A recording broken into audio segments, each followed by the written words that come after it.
And thank you once again for stopping by and taking a look at what we got going on here, because it's another painting done by me. This one is entitled Water, and right off the bat here I'm liking that number 8 that shows up.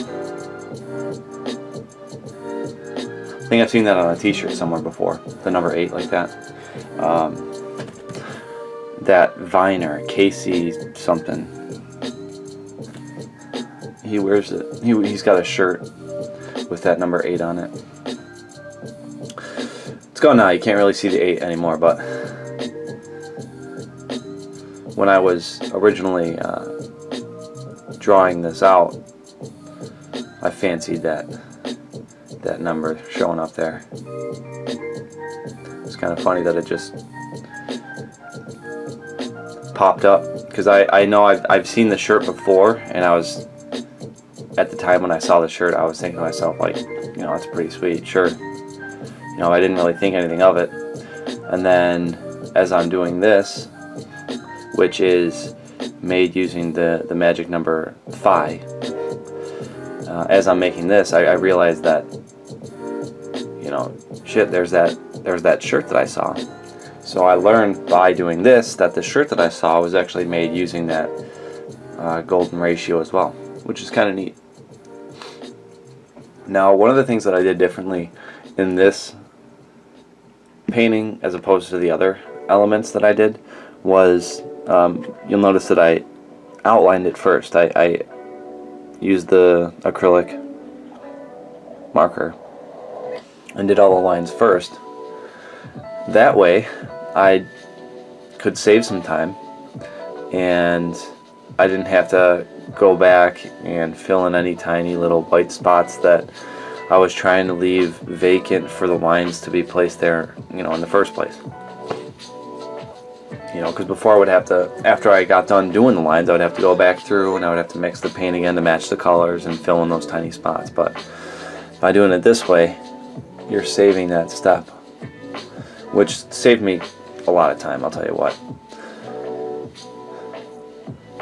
That was a nice thing about doing 4 of these right in a row, like 4 of these paintings of this style right in a row, because I learned quite a bit in doing them like that.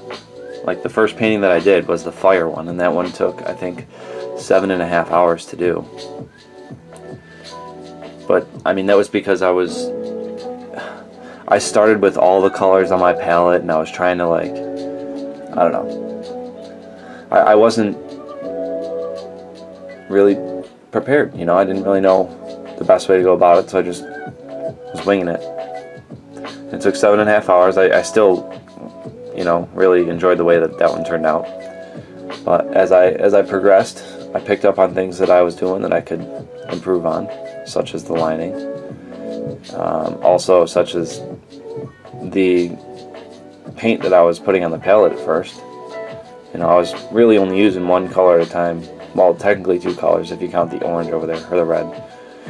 But no, it's good. It's good. This one altogether took me 4.5 hours. So that means just in like I learned, I shaved 3 hours off so far. The earth one that I did took 5 hours. So this is like a half hour less than the earth. So I mean, altogether, like, the progress that I made through these kind of propelled me to keep going on them. Because I pretty much banged these out in 4 days, you know. So that was fun. This is fun. I liked how this one turned out.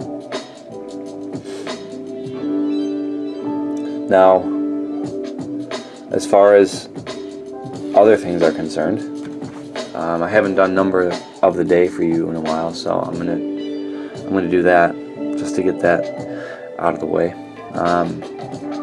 So apparently, the number of the day today is 50, and 50 is the percentage of people in Kentucky who are teenagers when they get married for the first time. And when they say teenager, I mean, that means like up to 19, right? You're still technically a teenager at 19. At least I hope that's what that means. I wouldn't be surprised though. I wouldn't be surprised if it was like some kind of super young cutoff for a teenager in Kentucky, you know, like 15. They're all getting married to each other. Sorry if anybody's from Kentucky. I'm just reading what the calendar says. Alright. Take it up with them. We already went through this before. You know, I'm not sure who I need to contact about these calendars, but you know, let me know, and then, you know, we'll work together and sort some stuff out. Get in touch, you know. I have a wedding that I'm staying in tomorrow. My friend Joey is getting married. And I rented the tux, which costs like $220 to wear it for a day, literally. I want to see about buying it, but they said it's going to be like $500 to $700 more, I think, is what she said, or it's going to be $500 to $700 altogether. I don't know. She said something about a replacement fee, like some kind of a replacement, as opposed to buying something off the rack, as she called it. But this thing is like tailored, right? The tux that I got, it's tailored. You go and you get fitted, and then you come in and you pick up a tux that's exactly your size. And it's been a while since I've had like a fitted tux to wear. And I'll tell you what, I'm thinking about dropping $500 to buy this thing. I mean, the way that I look at it is I'm already $200 in the hole. So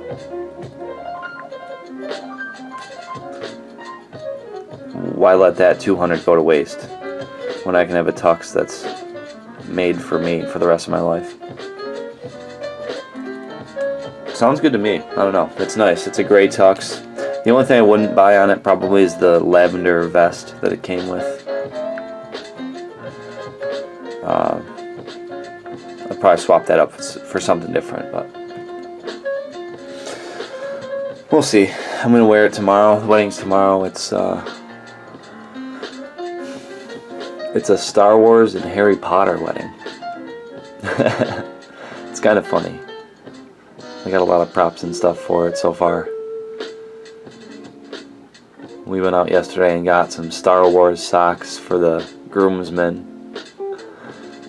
So I think I'm wearing some R2-D2 dress socks. It's fairly appropriate.